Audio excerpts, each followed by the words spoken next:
चलिए, good morning, good morning सभी को, गुड मॉर्निंग सभी को, गुड मॉर्निंग सभी को, नमस्ते सभी को, गुड मॉर्निंग।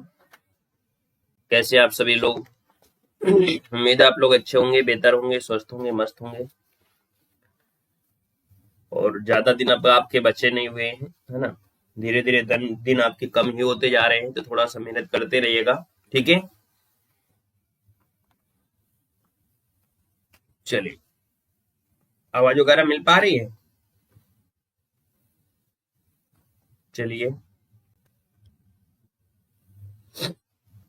तो ये मॉडल पेपर आपका दूसरा है ना। पहला मॉडल पेपर आपका हो चुका है, आपने नहीं देखा है तो देख लीजिएगा। ये दूसरा मॉडल पेपर है। सेशन को आप लोग लाइक कर दीजिएगा, जितने साथी यहाँ पर आ चुके हैं, जितने लोग यहाँ पर आ गए हैं, सेशन को लाइक कर दीजिएगा। और यहाँ पर ऑफलाइन जितने लोग देखते हैं, वो प्ले लिस्ट के माध्यम से भी वीडियो आप लोग देखते रहिएगा, ठीक है। Good morning. शाम को 6 बजे यूपी जीके भी चलती है, और आज से 3 बजे आपकी करंट अफेयर की क्लास आपकी होगी, ठीक है। चलिए, तो स्टार्ट करते हैं। पहला क्वेश्चन आपके सामने है और आपसे कह रहा है, यहाँ पर आपका 1 नंबर, हिंदी के शब्दों का लिंग निर्धारण किसके आधार पर होता है? चलिए, 1 को ऑप्शन देना है, और आपका जो आंसर होगा 1 नंबर में आपका क्या हो सकता है? चलिए भाई, फटाफट जवाब दीजिएगा। अभी तक किसी का सही उत्तर आया ही नहीं है। यहाँ पर बताना है, आपसे कह रहा है कि सर, हिंदी में शब्दों का जो लिंग निर्धारण होता है वो किसके आधार पर होता है? यहाँ पर आपको देना है आपका आंसर इनमें से क्या हो जाएगा। तो यहाँ पर देखिए, ऑप्शन नंबर आपका बी आया है, संज्ञा के आधार पर। हालांकि देखा जाए तो आपके सर्वनाम, विशेषण, क्रिया या विभक्ति के आधार पर ये होता है, लेकिन उसमें क्या होता है, विकार उत्पन्न हो जाता है। मान लीजिए अगर हमने यहाँ पर किसी प्रकार से जैसे क्रिया ले लिया, क्रिया के हिसाब से लिंग परिवर्तन करते हैं, जिसमें क्या होता है, थोड़ा विकार हो जाता है, तो शुद्ध रूप इसलिए हम लोग संज्ञा को मानते हैं। अगला क्वेश्चन यहाँ पर दिया गया, दूसरा नंबर आपसे कह रहा है, निम्नलिखित में से पुल्लिंग शब्द आपका कौन सा है? पुल्लिंग में आप मजा कैसा है ना, मजा आ रहा है पढ़ने में कि नहीं आ रहा है? आप कहेंगे मजा आ रहा है। सजा कैसी मिली है, कितनी मिली है सजा? तो ऑप्शन क्या हो गया, ए नंबर आपका राइट हो जाएगा। अगला है, किस वाक्य में एक वचन का प्रयोग हुआ है? किस वाक्य में एक वचन का प्रयोग हुआ है, ये आपसे कह रहा है, यहाँ पर जवाब देना है। आप लोगों ने सेशन को लाइक नहीं किया, मजा नहीं आता भाई इससे, फिर है ना। ऐसे मजा नहीं आती क्लास में कि आप लोग यार, मतलब आपको हम टाइम से पढ़ाएं, टाइम से क्लासे दें, और आप लाइक करने भी कंजूसी करते हैं, तो फिर मजा नहीं आता। फिर ऐसा लगता है कि आप लोगों के लिए रिकॉर्डेड क्लास दे दें, आपकी मर्जी होगा, जो भाई जिसको पढ़ना है वो तो आप पढ़ेगा ही, वो चाहे फिर लाइव क्लास हो चाहे रिकॉर्डेड क्लास हो। लेकिन जिसको मजा आता है लाइव क्लास में, फिर लाइव ही क्लास में होगा। थोड़ा सा कम से कम सामने वाले को देखा करो कि कम से कम वो सामने वाला पढ़ा रहा है, तो मजा उसको भी आना चाहिए और आपको भी आनंद आएगा। जब सामने वाला अच्छा होगा, खुश होगा, तो आप भी खुश होंगे और अच्छे से आप भी पढ़ रहे होते हैं। पता नहीं क्या कौन सी जिंदगी में आप लोग जी रहे हैं? विनिमय वाला अर्थ ही भूल गए हैं, लेना देना अर्थ ही भूल गए हैं। कौन सी जिंदगी से आप लोग जी रहे हैं? किसके अहंकार से जी रहे हैं? यही नहीं समझ में आता आप लोगों के। अरे कम से कम जब कुछ नहीं दे सकते हो तो लाइक शेयर कर दिया करो कम से कम। आप लोग मस्ती से पढ़ोगे, हम भी मस्ती से पढ़ाएंगे। चलो, किस वाक्य में एक वचन का प्रयोग हुआ है, यहाँ पर आपसे कह रहा है। तो आप कहेंगे सर एक वचन, लड़के बोले, लड़के ने कहा, लड़कों ने कहा, तो लड़के ने लड़कों से कहा। तो यहाँ पर आप कहेंगे सर 3 का ऑप्शन जो बनेगा बी हो जाएगा, लड़के ने कहा। ऑप्शन बी नंबर राइट हो जाएगा। पोस्ट वर्ड किस विकल्प में है? पोस्ट वर्ड आपका कौन सा होता है, यहाँ पर बताना है। तो आप कहेंगे पोस्ट वर्ड होता है कौन, पाफा बाभा। यही आंसर आपका हो जाएगा, ये नंबर, ठीक है। अगला बताइएगा कि आपका घर जिस शहर में है, उस शहर का नाम संज्ञा, है ना, का कौन सा भेद आपका हो सकता है? चलिए, आपका जो घर है जिस शहर में है, उस शहर का नाम, है ना, संज्ञा का कौन सा व्यक्त हो सकता है? मान लो कि अगर आपका गांव मुरादाबाद है, तो मुरादाबाद यूपी में ढेर सारे तो है नहीं है, तो इसका मतलब आप ये कहेंगे सर ये तो आपका व्यक्तिवाचक हो गया। जैसे आपका भारत हो गया, भारत तो एक ही है कि नहीं है? कभी भी भारत की बात होगी तो भारत की बात होगी, अर्थात ये व्यक्तिवाचक हो जाएगा। यहाँ पर दिया हम ताजमहल देखने जाएंगे, तो ये हम शब्द जो आपका दिया है वो आपका है क्या? तो आप कहेंगे सर हम शब्द जो आपका आ रहा है ये क्या हो जाएगा, ये पुरुषवाचक सर्वनाम हो जाएगा। ऑप्शन बी राइट हो जाएगा। चलिए, कुछ लोग सोचा करते हैं लाइक कर देंगे तो सर जी बड़े अमीर हो जाएंगे, है ना। लेकिन जितने लोग लाइक नहीं करते वो मेहनत भी नहीं करते, इस बात को याद रखना, 100% लिख के रख लेना। कि जो लोग सोचते हैं कि हम वीडियो लाइक करेंगे तो सर को फायदा हो जाएगा, तो ऐसे लोग मेहनत तो करते नहीं है कतई, और ऐसे लोग सफल भी नहीं होंगे, कतई नहीं सफल होंगे।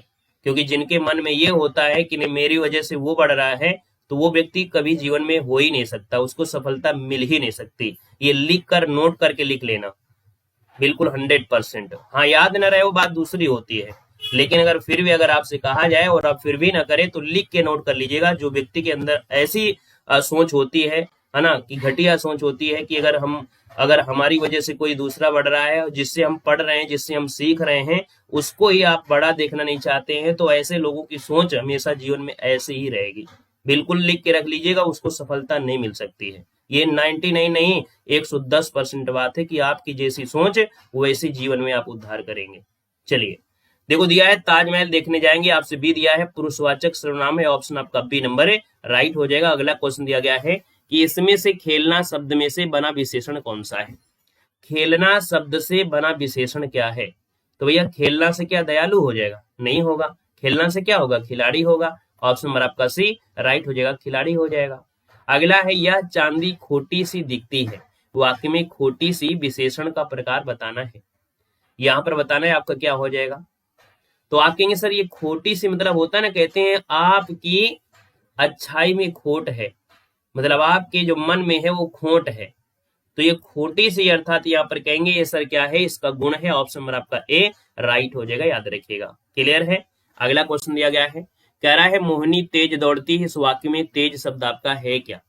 ये जो तेज शब्द है वो आपका है क्या? चलिए, हाँ बिल्कुल सही है। तो आप कहेंगे सर तेज शब्द जो आ रहा है ये जो आपका है रीतिवाचक, मोहिनी तेज दौड़ती है ना, तो ये जो आपका होता है रीति होता है। आंसर आपका ए नंबर है, राइट हो जाएगा।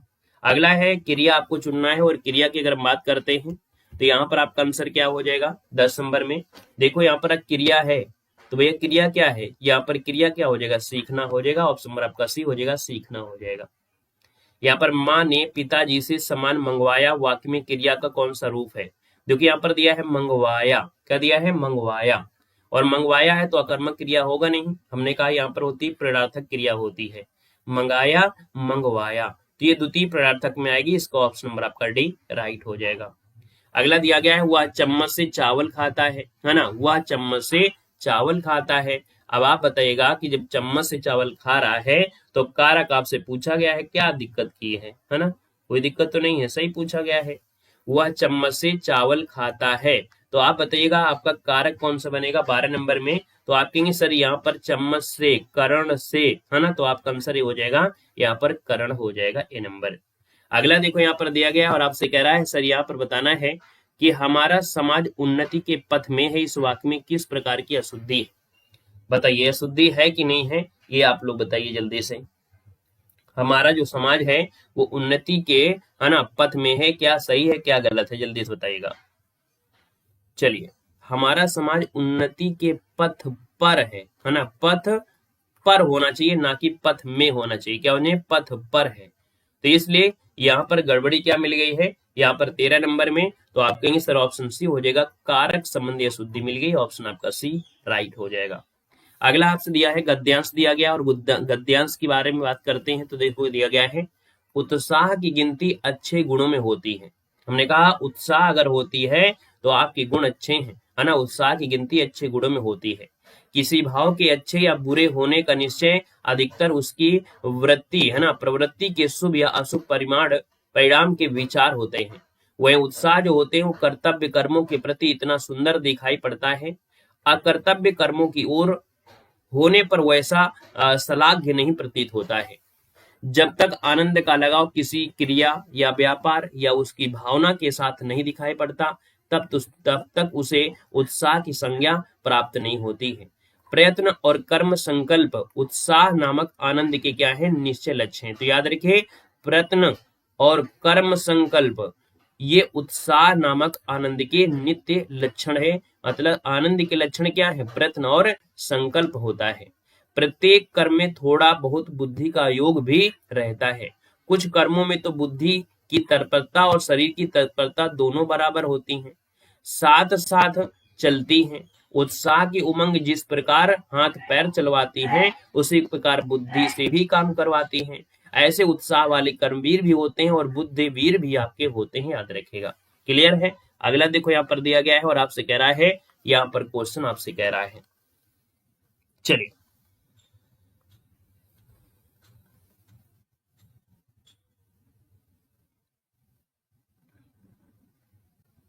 चलिए यहाँ पर देखो क्वेश्चन नंबर आपका 14 है कि उत्साह की संज्ञा प्राप्त करने के लिए किसका लगाव जरूरी होता है। चलिए, उत्साह की संज्ञा प्राप्त करने के लिए किसका लगाव जरूरी होता है, आपसे कह रहा है। तो आप कहेंगे उत्साह में देखिए आनंद का लगाव है। क्या होना चाहिए, आनंद का लगाव होना जरूरी है। अगला क्वेश्चन आपका 15 है और आपसे कह रहा है कि उत्साह नामक आनंद के नित्य लक्षण क्या है। हमने आपको बताया था कि ये पॉइंट आपको जरूर बनेगा कि भैया उत्साह नामक जो आनंद है उसके लक्षण होते हैं प्रयत्न और कर्म संकल्प।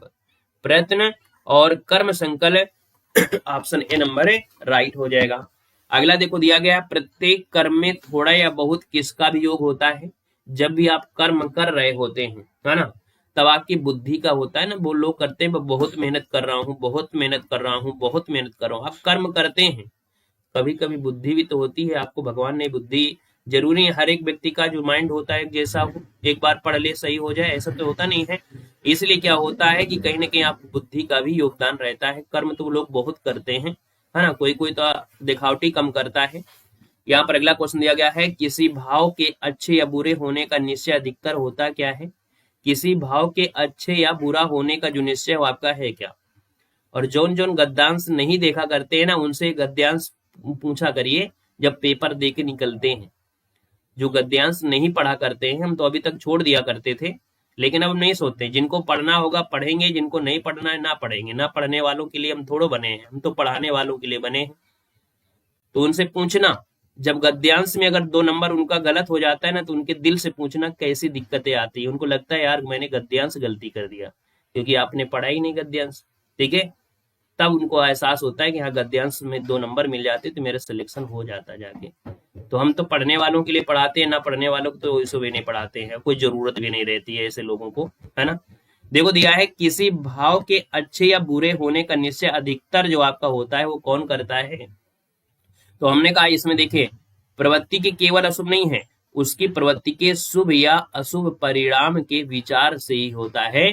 अच्छे या बुरे होने का निश्चय क्या, वो शुभ है या अशुभ है, या पर आंसर आपका बी बनेगा। अगला है, अच्छे गुणों में किसकी गिनती होती है। तो अच्छे गुणों में किसकी गिनती होती है 18 नंबर में। तो यहाँ पर देखो उत्साह, याद रखिए अच्छे गुण अगर आपके हैं अर्थात उत्साह होता है, उत्साह मतलब वीर रस, ऑप्शन आपका डी बनेगा। अगला क्वेश्चन आपको 19 दिया गया है कि जो दायर मुकदमे का प्रतिवाद या बचाव करे वह के लिए उपयुक्त शब्द क्या होगा। क्या, जो दायर मुकदमे का प्रतिवाद करे या बचाव जो करता है उसे हम लोग कहते क्या है, उसे प्रतिवादी कहते हैं। ऑप्शन बी हो जाएगा, प्रतिवादी होता है, बी नंबर राइट हो जाएगा, प्रतिवादी हो जाएगा। अगला क्वेश्चन आपसे यहाँ पर दिया गया है और आपसे कह रहा है कि हमेशा आनंद का अनुभव करना अर्थ को व्यक्त करने के लिए सटीक लोकोक्ति बताना है। हमेशा आनंद का अनुभव करना, तो याद रखिएगा, सदा दिवाली संत की 12 मास बसंत। मतलब ऐसे लोग जो होते हैं हमेशा आनंद ही आनंद रहते हैं, मतलब हमेशा दीपावली जैसे मस्त रहो, है ना, हमेशा 12 महीना बसंत रहे। तो अर्थात हो गया हमेशा आनंद का अनुभव करना, मतलब सदा दिवाली संत की 12 मास बसंत। ऑप्शन नंबर आपका ए राइट हो जाएगा, याद रखिएगा। ठीक है ना। अगला क्वेश्चन आपसे दिया गया है और आपसे कह रहा है, आपने बुलाया होता तो हम अवश्य आते। यहाँ पर आपसे कह रहा है, आपने बुलाया होता तो हम अवश्य आते। यहाँ पर आपसे पूछा है अर्थ के आधार पर वाक्य का भेद क्या है। 21 नंबर आपसे कह रहा है। यहाँ पर 21 नंबर की अगर हम बात कर लेते हैं तो यहाँ पर 21 का ऑप्शन क्या हो जाएगा। तो हमने कहा था अगर बुलाया होता तो, और तो शब्द होता है तब आपका संकेत होता है। क्या होता है, संकेत होता है। ऑप्शन आपका सी बनेगा। अगला क्वेश्चन दिया गया है, दिए गए विकल्पों में से सही वाक्य आपको चुनना है। 22 नंबर दिया और 22 की बात कर लेते हैं। दिया है, ललित को 2 बेटियां हैं। क्या सही दिया गया है क्या, हमें तो बिल्कुल गलत लग रहा है। कर्म ही जीवन की कसौटी है, कसौटी होता है, देखो कसौटी दिया गया है। डर के मारे चोर दौड़ गया, ये भी नहीं लग रहा है। अब ऑप्शन यहाँ पर डी पर देखिए, परिवर्तन से ही विकास के चरण आगे बढ़ते हैं, ये सही हो जाएगा ऑप्शन नंबर आपका डी। अगला आपसे दिया गया है भक्ति रस का स्थायी भाव इनमें से कौन सा है। भक्ति रस का जो स्थायी भाव है इनमें से है कौन। तो भक्ति रस में यहाँ पर स्थायी भाव पूछा गया, भक्ति रस में क्रोध तो होता ही नहीं है, यहाँ पर भक्ति रस में होता है भक्ति। ऑप्शन नंबर आपका सी राइट हो जाएगा। अगला क्वेश्चन आपसे दिया गया है और आपसे कह रहा है कि होरी किस उपन्यास का पात्र है। बताइएगा होरी किस उपन्यास का पात्र है। जब आप यहाँ पर रचनाएं पढ़ोगे नहीं, जीवन परिचय नहीं पढ़ोगे, है ना, कहानी नहीं पढ़ोगे तो ये पता ही नहीं चलेगा। रट्टा मारे होगे तो क्वेश्चन मार दोगे, नहीं तो फिर कोई बात नहीं है। 24 नंबर दिया है, 24 को ऑप्शन याद रखिएगा। घोरी जो आपका है वो गोदान का है, याद रखिए गोदान, इसको ऑप्शन डी राइट हो जाएगा गोदान। अगला है निम्नलिखित रिक्त स्थान आपको भरना है, उपयुक्त शब्द आपको बताना है। 25 नंबर है और 25 की बात करते हैं तो यहाँ पर दिया है पेड़ कोई सो रहा है, पेड़ के नीचे होना चाहिए ना, तो ऑप्शन नंबर आपका ए यहाँ पर राइट हो जाएगा। यहाँ पर आते हैं अगले पॉइंट में, और अगला पॉइंट मैथ तो हम पढ़ाते नहीं है, आपको जीके और हिंदी पढ़ाते हैं। क्वेश्चन नंबर आपका आ गया है जो कि आपका 76 नंबर, और आपसे कह रहा है कि सर उस योजना का नाम क्या है जिसे वर्ष 2018 में पोषण अभियान के रूप में एक नया नाम दिया गया था। चलिए यहाँ पर जवाब देना है, 76 नंबर आपके सामने है और आपसे कह रहा है कि सर उस योजना का नाम बताओ जब 2018 में पोषण अभियान के रूप में ये नया नाम दिया गया था। तो यहाँ पर आपका जो आंसर हो जाएगा वो आपका 76 नंबर में वो ऑप्शन डी हो जाएगा, राष्ट्रीय पोषण मिशन चलाया गया था। क्या चलाया गया था? राष्ट्रीय पोषण मिशन शुरू किया गया था। इसका उद्देश्य था कि जो अल्प पोषण होते हैं, एनीमिया हो गया, है ना, जन्म के समय वजन में जो कमी होती है ना, तो उनको प्रति वर्ष कम करना, उसके बारे में दिया था। अगला क्वेश्चन दिया गया है और कह रहा है कि सर मोहनजोदड़ो का जो स्थानीय नाम है वो आपका है क्या। मोहनजोदड़ो का स्थानीय नाम पूछा है तो यहाँ पर हो जाएगा रेगिस्तान का टीला नहीं, मृतकों का टीला, the dead of mountain. Option number आपका सी राइट हो जाएगा। अगला क्वेश्चन आपसे दिया गया है कि दिल्ली सल्तनत के दौरान उलेमा शब्द का संबंध जो आपका है वो किससे होता है। दिल्ली सल्तनत आपने पढ़ा होगा और उसमें जो उलेमा जो शब्द हुआ करता था ना, उलेमा वो जो हुआ करता था उसे हम कहते क्या हैं, तो विद्वान, धर्म शास्त्री और न्याय शास्त्री, अर्थात 78 जो आपका दिया गया है, तो 78 का जो ऑप्शन आएगा वो राइट हो जाएगा कि दिल्ली सल्तनत के दौरान उलेमा शब्द जो होता था मुस्लिम विद्वान की एक समूह को संदर्भित करता है। मुस्लिम विद्वान जो हुआ करते थे उनको कहा जाता था, जिसे इस्लामिक कानून या धर्म के विषय में भी जानकारी मिलती है।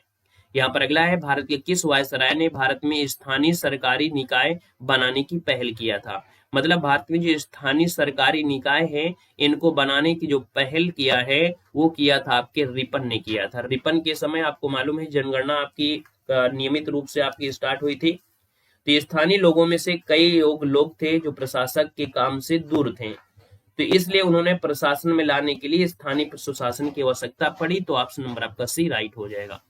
अगला क्वेश्चन यहाँ पर दिया गया है और आपसे कह रहा है सर ये बताइएगा कि भारतीय संविधान के अनुसार निम्नलिखित में से कौन सा एक स्वतंत्र संवैधानिक निकाय नहीं है। स्वतंत्र संवैधानिक निकाय नहीं है, ये आपसे कह रहा है। तो देखिए यहाँ पर राज्य लोक सेवा है, निर्वाचन भी है, संघ लोक सेवा है, लेकिन नीति आयोग ये आपकी गैर संवैधानिक संस्था है। तो आप कहेंगे ऑप्शन नंबर आपका डी यहाँ पर राइट हो जाएगा, याद रखिएगा।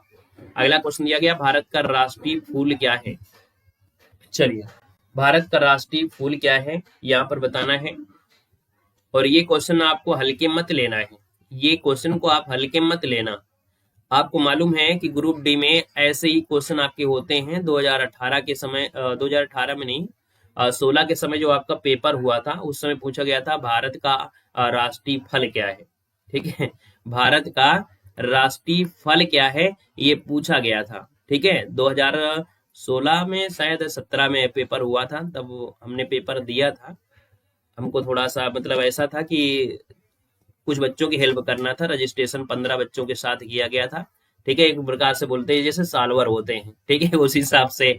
लेकिन क्या हुआ था वो सब नंबर एक साथ में नहीं पड़े थे। ठीक है, तो उसमें एक लड़की हमसे पूछ रहे थे कि भारत का राष्ट्रीय फल क्या है। मतलब इतने कमजोर बच्चे होते हैं जिनको ये भी नहीं पता होता है भारत का राष्ट्रीय फल क्या है। हमने कहा कि जब तुमको राष्ट्रीय फल नहीं आता है तो हम आपको बताएंगे क्या, हम आपको पूरे 100 क्वेश्चन कैसे सोल्व करवाएंगे। ठीक है, तो उसमें क्या हुआ कि भैया फिर हमने बताया भाई जब तुमको ये नहीं पता है तो फिर दुनियादारी तो छोड़ो फिर। ठीक है, तो ऐसे ऐसे क्वेश्चन आपके आते हैं, ये ना सोचिए कि नहीं हाँ ये क्वेश्चन कहाँ आ सकता है, आता है, याद रखिएगा।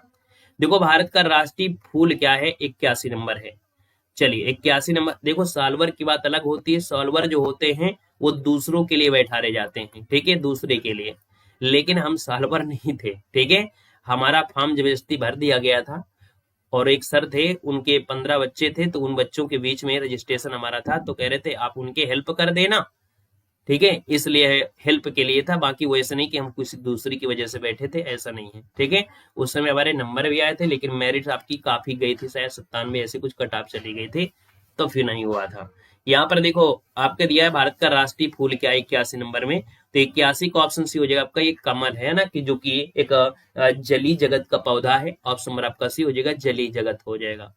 क्वेश्चन आपका 82 और आपसे कह रहा है भारतीय संविधान के किस अनुच्छेद में यह कहा गया है कि भारत का एक राष्ट्रपति होगा, भारत का एक राष्ट्रपति होगा, ये आर्टिकल नंबर आपके किस में कहा गया है, 52 में कहा गया है। क्या कहा गया है, यहाँ पर जो आंसर आपका डी नंबर है राइट हो जाएगा, दोस्तों याद रखिएगा, ठीक है ना, क्लियर है।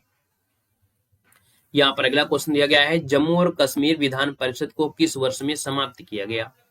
जो जम्मू और कश्मीर की विधान परिषद थी, इसको समाप्त कब किया गया था, 83 नंबर में। तो भैया ये 2019 में जब संशोधन आया था, है ना, 2019 में जब आपका संशोधन आया अक्टूबर 2019 में, तो इसको भंग कर दिया गया था, केंद्र शासित प्रदेश बना दिया गया था। तो जो पुनर्गठन अधिनियम पारित हुआ, तो यहाँ से फिर इसको हटा दिया गया, और लद्दाख और इनको दो ऐड, मतलब कह सकते हैं जम्मू कश्मीर में लद्दाख और ये आपके बन गए थे। भारत किस देश के साथ सबसे लंबी सीमा साझा करता है। अब ये तो क्वेश्चन आपको हमेशा मिलता है, बांग्लादेश के साथ करता है, ऑप्शन नंबर आपका ये हो जाएगा। हमने कहा था कि बचपन का सपना एमबीए, बचपन का सपने जो आपका है एमबीए, आपको याद रख लेना है। सबसे बड़ी सीमा आपकी बांग्लादेश के बाद फिर चाइना, पाकिस्तान, नेपाल, म्यांमार, भूटान और अफगानिस्तान, ये बिल्कुल क्रम है, बिल्कुल याद रखना है। अगला क्वेश्चन दिया गया है, पंजाब राज्य निम्नलिखित में से किस प्राकृतिक संसाधन से समृद्ध है।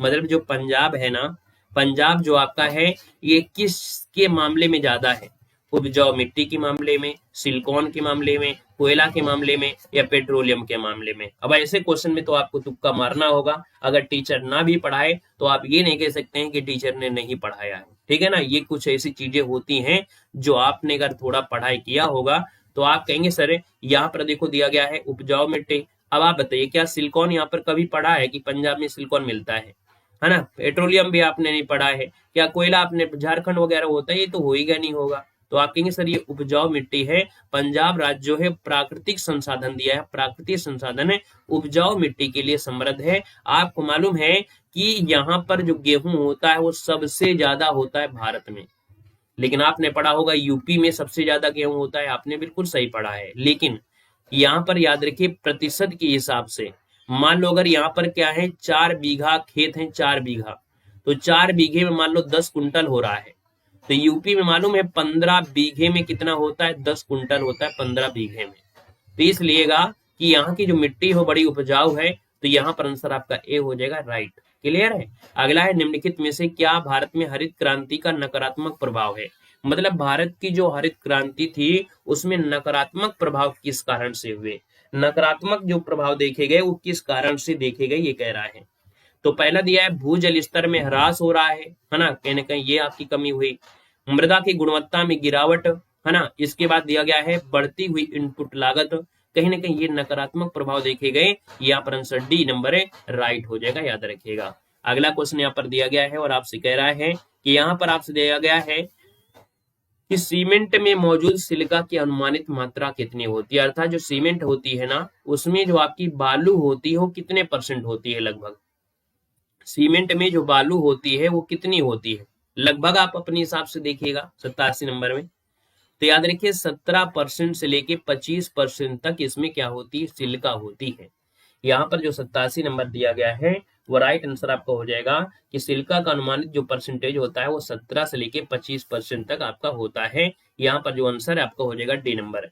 अब आप कहेंगे इसके अलावा क्या होता है, तो सीमेंट में याद रखिए सिलिका, एल्यूमिनिया, है ना, एल्यूमिना के साथ चूना मिलाया जाता है। क्या मिलाते हैं, चूना मिलाते हैं, एल्यूमिना को मिलाते हैं और फिर चूना मिलाते हैं। तो यहाँ पर जो सिलिका होती है 17 से 25% होती है। अगला क्वेश्चन दिया गया है कि ऐतिहासिक शेरशाह सूरी मार्ग के बीच से होकर गुजरता है। शेरशाह सूरी मार्ग को हम लोग जीटी रोड भी कहते हैं। अब आप ही जानते हैं कि जो जीटी रोड है वो आपके देखिए दिल्ली से अमृतसर के लिए आपका आंसर राइट हो जाएगा, ए नंबर हो जाएगा। कन्याकुमारी तो जाते ही नहीं है ना। लखनऊ वाला तो ऑप्शन में नहीं आता है, लखनऊ इसमें पड़ता ही नहीं है ना। तो यहाँ पर मनाली नहीं पड़ेगा, तो आप कहेंगे सर दिल्ली और अमृतसर, आपका आंसर राइट हो जाएगा। यहाँ पर अगला है, किसी मोमबत्ती की ज्वाला के पूर्ण दहन के बाह्य क्षेत्र का रंग कैसा होता है। चलिए क्वेश्चन नंबर आपका 89 है और आपसे कह रहा है कि कोई आपकी देखिए कैंडल है और ये कैंडल क्या है, यहाँ पर जल रही है और एक लौ के साथ यहाँ पर जल रही होती है। और जब लौ के साथ जल रही होती है तो यहाँ पर कहेंगे सर इसकी जो बाहरी ज्वाला होती है, बाहर वाला पार्ट, ठीक है, बाहर वाला पार्ट, तो कहीं ना कहीं ये बाहर वाला जो पार्ट होता है उसका रंग जो होता है वो कैसा होता है। तो यहाँ पर जो आपका आंसर है 89 नंबर में, वो आपका होता है नीला। सबसे जो आपका होता है नीला ही होता है। अंदर वाला जो भाग होता है, यहाँ पर जो आपकी बाती लगी होती है, वो बाती जो आपकी होती है काली होती, याद रखेगा। अगले क्वेश्चन पर आते हैं। क्वेश्चन आपसे दिया गया है कि कोयले का जलना, है ना, कोयले का जलना उदाहरण है किसका है। कोयले का जलना जो उदाहरण है वो किसका है, यहाँ पर बताइएगा जल्दी से। यहाँ पर देख सकते हैं आपका आंसर जो बनेगा वो क्या हो जाएगा। कोयले का अगर जल रहा है, कोयला अगर जल रहा है तो कहीं ना कहीं ये आप लोग कहेंगे सर क्या विस्थापन है, वियोजन है, द्विविस्थापन है, क्या होगा। तो आप कहेंगे सर यहाँ पर देखा जाए तो कोयले का जलना संयोजन अभिक्रिया होती है, याद रखिएगा। कंफ्यूज तो नहीं हुए हैं, पीला नहीं होता है। फिर से आप लोग गलत हो गए, ध्यान नहीं दे रहे हैं। याद रखिएगा कि जब कैंडल होती है तो कैंडल में जब बाहर का ये होता है वो ऑक्सीजन पाता है। क्या पाता है, ऑक्सीजन पाता है। और जब ऑक्सीजन पाता है तो उसका पूर्ण दहन हो जाता है। और जब पूर्ण दहन होता है तो याद रखिएगा, आप देखे होंगे कभी, जब आप घर पे देखिए या कहीं देखिए, जब खुरपी वाले जो होते हैं पीटने वाले बिल्कुल लाल कर देते हैं, फिर हल्का सा उसमें देखेंगे नीलापन होता है। वो नीलापन ही होता है वो सबसे ज्यादा कहीं ना कहीं वो पूर्ण दहन वाला होता है। और वही में अगर छू लोगे तो आपको जलन होगा। आपको मालूम मोमबत्ती के बीच वाले भाग जो होता है वो काला भाग होता है। उस काले वाले भाग को अगर छुओगे जल्दी से तो वहां पर आपको जलन नहीं होगा। लेकिन बाहर वाली जो आपकी ज्वाला होती वो नीली ज्वाला होती है। अंदर वाली जो सबसे होती है वो आपकी काली होती है, याद रखिएगा। उसके बाद फिर देखिए नीले पहले भी आपका क्या होता है, पीला आपका होता है, ठीक है। तो यहाँ पर याद रखिए इसको नीला ही लगाना है। अगला आइएगा, कोयले का जलना एक उदाहरण है, संयोजन क्रिया है। 90 का जो ऑप्शन है वो आपका बनेगा बी नंबर हो जाएगा, संयोजन। मतलब जिसको बोलते हैं इंग्लिश में कॉम्बिनेशन, क्या बोलते हैं, कॉम्बिनेशन होता है। दो या दो से अधिक अभिकारक मिलते हैं और एक उत्पाद बनाते हैं। कह रहा है विटामिन में जल में विलय होते हैं। तो हमने कहा था बच्चा पानी में डूब गया, बी सी, बच्चा पानी में डूब गया। तो बी और सी जो आपके हैं वो आपके जल में विलय हैं, बाकी और क्या है वसा में विलय होंगे, है ना। अगला क्वेश्चन दिया गया है कि सर जी जो HIV वायरस है को नष्ट करता है जिससे किसी व्यक्ति की प्रतिरक्षा कमजोर हो जाती है। 92 की बात करते हैं तो दोस्तों याद रखिएगा जो लिम्फोसाइट्स होते हैं, क्या होते हैं, यहाँ पर याद रखिए एड्स का पूरा नाम भी पूछ लेता है आप लोगों एग्जाम में, एक्वायर्ड इम्यूनो डिफिशियंसी सिंड्रोम, है ना, जो कि HIV होता है, ह्यूमन कह सकते हैं HIV जो वायरस होता है, ये कहीं ना कहीं श्वेत रुधिर कणिकाएं जिन्हें कहते हैं। लिम्फोसाइट मतलब होता है WBC, है ना। देखिए किस लोगों ने जवाब दिया है। तो जो श्वेत रुधिर कणिकाएं होती हैं इनको लिम्फोसाइट कहते हैं। इनको नष्ट कर देता है जिससे रोगों से लड़ने की क्षमता क्या होती, खत्म होती है आपके एड्स में। तो ऑप्शन डी बनेगा। कौन सा तृतीय उपभोक्ता है। देखिए 92 की अगर हम बात करते हैं तो तृतीय उपभोक्ता इसमें से कौन बनेगा, टिड्डा होगा, घास होगा, सांप होगा या मेढक होगा। चलिए बताइएगा। देखो हमने कहा था ये उपभोक्ता से रिलेटेड यहाँ पर क्या होता है, ऊर्जा से होता है। जैसे क्या होता है, अगर हम आपसे बात करें जैसे पौधा है, पौधा, तो पौधे जो आपके होते हैं वो भोजन सूर्य के प्रकाश से बनाते हैं। पौधे को जो खाते हैं वो कौन खाते हैं मालूम है, पौधे को जो खाते हैं वो कौन होते हैं भाई, इस पौधा जो आपका हो गया यहाँ पर ये उत्पाद हो गया। और पौधे खाती हैं, जैसे तितली हो गया, तो तितली हो गया क्या, प्राथमिक हो गया। फिर इसके बाद तितली को मान लो, फिर इसके बाद तितली को मान लो खा लिया चूहा, चूहा खा लिया सांप। उसी प्रकार से इनमें क्या होता है, घास खाएगा कौन, टिड्डा, है ना। और टिड्डा की अगर हम बात करते हैं तो टिड्डा को खा लेगा मेढक और मेढक को खा लेगा सांप। तो इसलिए तृतीय उपभोक्ता कौन बचा, बी नंबर आपका हो गया मेढक, यहाँ पर सांप हो जाएगा तृतीय उपभोक्ता। क्यों, क्योंकि यहाँ पर मेढक सांप को नहीं खा पाता है लेकिन सांप मेढक को खाता है। तो फाइनल में कौन आ रहा है, सांप आ रहा है। तो ऑप्शन बी हो जाएगा, याद रखिएगा। यही पर अगर मोर हो जाता, मोर हो जाता तो मोर जो होता है वो सांप को खा लेता है, ठीक है ना, क्लियर है। यहाँ पर आगे बढ़िएगा कह रहा है कि सर अर्थव्यवस्था के, क्या दिया है कि अर्थव्यवस्था के संरचनात्मक ढांचे से क्या तात्पर्य है। 94 ऑप्शन दिया गया है। तो यहाँ पर जो आंसर आपका दिया है, अर्थव्यवस्था के संरचनात्मक ढांचा मतलब होता है जीडीपी में विभिन्न क्षेत्रों का क्या योगदान है। जीडीपी में विभिन्न क्षेत्रों का योगदान आपका आंसर है, यहाँ पर बी बनेगा। अगला दिया गया है कि आपकी पीएमईजीपी जो आपकी योजना चलाई गई थी, मतलब प्रधानमंत्री रोजगार सृजन योजना कार्यक्रम योजना भारत सरकार के किस मंत्रालय द्वारा शुरू की गई थी। दोस्तों याद रखिए, ये जो आपकी योजना है वो शुरू की गई थी सूक्ष्म लघु मध्यम और उद्यम। यहाँ पर जो आंसर है वो ऑप्शन सी नंबर है, राइट हो जाएगा, याद रखिएगा। अगला क्वेश्चन दिया गया है, कथक शब्द की उत्पत्ति किस शब्द से हुई है। बताना है जो सर कथक है, कथक शब्द की जो उत्पत्ति हुई है वो आपकी किससे हुई है। तो याद रखिए कथक हुई है कथा से बनी है। किससे बनी है? कथा से बनी है। तो कथक शब्द की उत्पत्ति कथा शब्द से हुई है, इसका मतलब होता है कहानी। कथक 4 अलग अलग रूपों में होता है जिन्हें घराना कहते हैं। ठीक है, कथक जो होता है, जो कुल मिला के देखा जाए ये 4 अलग अलग रूपों में होता है आपके यूपी में, जिसे घराना कहते हैं। तो ये कथा हो गया। विवेकानंद रॉक मेमोरियल कहाँ पर स्थित है? ये गद्यांश में भी आपने पढ़ा होगा, बाकी जीके में भी आपको पढ़ने को मिलता है। तो ये विवेकानंद रॉक मेमोरियल है आपकी चेन्नई में, ऑप्शन आपका बी हो जाएगा, चेन्नई।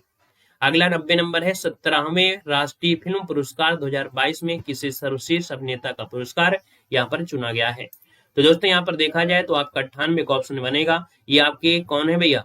2022 पूछ लिया है ना, 22 पूछ लिया है। ये ऋषभ शेट्टी थे। कौन थे ये? 2022 में राष्ट्रीय फिल्म पुरस्कार 2022 पूछ लिया है। तो याद रखिएगा ये आपका ऋषभ शेट्टी थे। 98 का ऑप्शन जो आपका दिया है वो आपका बने कौन सा? यहाँ पर डी हो जाएगा। लेकिन ये 2022 के लिए है, लेकिन ये जो चुना गया है वो 2024 में चुना गया है। लेकिन 2022 जैसे कोई पुरस्कार होते हैं 2016 वाले अब जैसे दिए गए, तो कहीं ना कहीं ये जो पुरस्कार 2024 में ही दिया गया है, लेकिन 2022 के लिए है दिया गया 24 में। कुल मिला कह सकते हैं कि जो आपका 16 अगस्त को दिया गया था, 16 अगस्त 2024 को सूचना प्रसारण मंत्रालय ने क्या किया कि घोषणा किया कि 17वें राष्ट्रीय पुरस्कार 2022 में ऋषभ शेट्टी, एक ऋषभ शेट्टी आप लोग शायद नाम सुने होंगे, एक मूवी थी कांतारा, सुने थे भाई? कांतारा मूवी आपने देखा होगा, कांतारा मूवी आई थी, वही आपके हैं कांतारा ऋषभ। ठीक है ना, याद रखिए जो आपके ऋषभ शेट्टी हैं फिल्म कांतारा को, है ना, इनका सर्वश्रेष्ठ अभिनेता चुना गया था, वो है कांतारा वाले। अब आप लोग समझ में आ गया था, क्लियर है?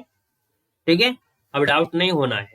याद रखिए कांतारा जो मूवी रही है उस मूवी के लिए ये अब आपका चुना गया है सर्वश्रेष्ठ अभिनेता का पुरस्कार। ठीक है, अगला क्वेश्चन दिया गया है, हाँ बिल्कुल सही है। अगला क्वेश्चन दिया गया है, कह रहा है जुलाई 2024 में केरल के किस जिले में बड़े पैमाने पर भूस्खलन हुआ है। देखिए यहाँ पर जो भूस्खलन हुआ है वायनाड जिले में हुआ है, आपने बिल्कुल सही चुना है, वायनाड जिले में हुआ है। दोस्तों याद रखिएगा 300 से अधिक लोगों की मृत्यु हो गई थी और बहुत लोग लापता भी रहे हैं, ऑप्शन आपका बी हो जाएगा। अगला क्वेश्चन यहाँ पर दिया गया है कि मार्च 2024 में किसने लोकपाल के दूसरे अध्यक्ष के रूप में शपथ ग्रहण कर लिया है। दोस्तों याद रखिएगा लोकपाल के दूसरे अध्यक्ष जो आपके हैं वो आपके कौन है, बताना है जल्दी से। चलिए ये जो आपके हैं आपका आंसर क्या हो जाएगा, 100 नंबर का जो ऑप्शन है वो आपका सी हो जाएगा, न्यायमूर्ति अजय मणिकराव खानविलकर। याद रखिए न्यायमूर्ति जो आपके हैं अजय मणिकराव खानविलकर हैं, ये दूसरे अध्यक्ष के पद पर हैं। इन्होंने जो स्थान लिया है पिनाकी चंद्र घोष का लिया है। किसका लिया है? तो भैया इसके पहले जो थे वो आपके पिनाकी चंद्र घोष थे, पिनाकी चंद्र घोष थे, याद रखिएगा पिनाकी चंद्र घोष रहे हैं, याद रखिएगा। ठीक है, तो इस प्रकार से ऑप्शन सी हो गया है और काफी अच्छे क्वेश्चन भी रहे हैं, चाहे वो हिंदी रहे हो चाहे जीके रही हो, है ना, क्वेश्चन आपके अच्छे रहे हैं, लेवल के रहे हैं। कहीं ना कहीं देखिए अगर आप सी की बात करते हैं तो ये सी लेवल रहेगा, लेकिन अगर आपने डी का फॉर्म भरा है तो आप लोग बिल्कुल निश्चिंत रहे, बिल्कुल हलवा वाले क्वेश्चन आएंगे। अच्छा आप बताइएगा किस चीज का फॉर्म आप भरे हैं, ग्रुप सी वाला भरे या ग्रुप डी वाला? जब आप सी की तैयारी कर लेंगे तो आपको डी वाली तो आवश्यकता है नहीं है, ये समझ लीजिएगा। ये समझिएगा कि आपकी सोच से ज्यादा ही हल्का पेपर आता है ना, जो आपके कह सकते हैं ग्रुप सी ग्रुप डी में होंगे। ठीक है, तो आप लोग परेशान ना होइएगा, अच्छे तरीके से तैयारी करते रहिएगा, बहुत डीपली नहीं पढ़ना है, जिस प्रकार का पेपर होता है उसी प्रकार से पढ़ना है। ऐसा नहीं कि आप सी और डी का पेपर देने जा रहे हैं और आप लोग दृष्टि आईएएस की जो बुक होती हैं उन बुकों को पढ़ने लगे, उन बुकों को नहीं पढ़ना है, ठीक है ना। आप जिस लेवल की तैयारी कर रहे हैं आप लूसेंट को ही उठाकर देख लेंगे, लूसेंट को उठाकर पढ़ लेंगे, उसी से काम हो जाएगा। लूसेंट की चाहे जीएस हो, लूसेंट चाहे हिंदी हो, ठीक है ना, उसी से आपका हो जाएगा, ठीक है ना। तो आपको ऐसा नहीं कि आप सोचो कि यार बहुत कठिन आ जाए तो हम आईएएस की उठा के बुकें पढ़ने लगे और इसमें एनसीईआरटी बिल्कुल बेस पढ़ने लगे इस एग्जाम के लिए, ठीक है, इतना सब नहीं करना है, ठीक है। चलिए आज के लिए इतना रखते हैं, धन्यवाद सभी को, जय हिंद।